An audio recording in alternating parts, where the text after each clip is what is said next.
السلام عليكم ورحمة الله تعالى وبركاته دمان أصحابتنا naga daawanaysa page-ka YouTube-ka ee wariye Catoshare waxaan idin leenahay habeen wacan wanaagsan waxaan caawa ku sugannahay taalada dhagax tuur aniga iyo walaalkay Daawud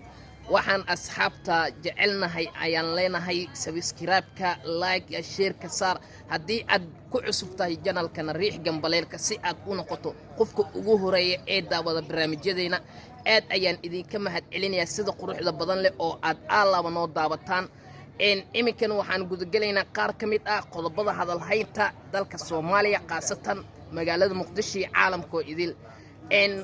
kulanti waxaan wanaagsan halkani waa YouTube ka wariye Catoshare anigoo Catoshare ayaa idin warmay farsamadu waa Daawud qodobada warka caawa ugu door karoon waxaa qayb ka ah qarax xoogan oo maanta ka dhacay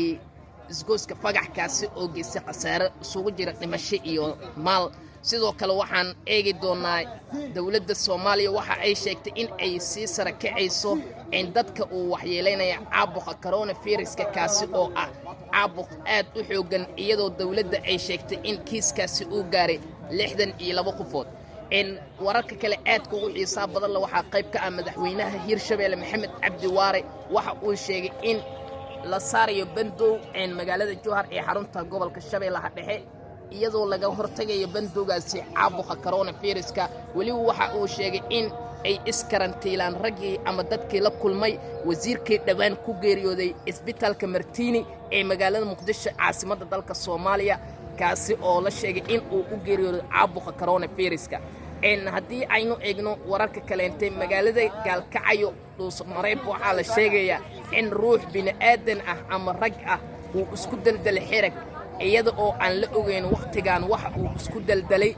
wararka naga soo gaaraya ayaa waxay sheegayaan shakhsigaasi in uu xirag uu geed ka soo laalaadiyay isla markaana uu isku daldalay oo la aasi doono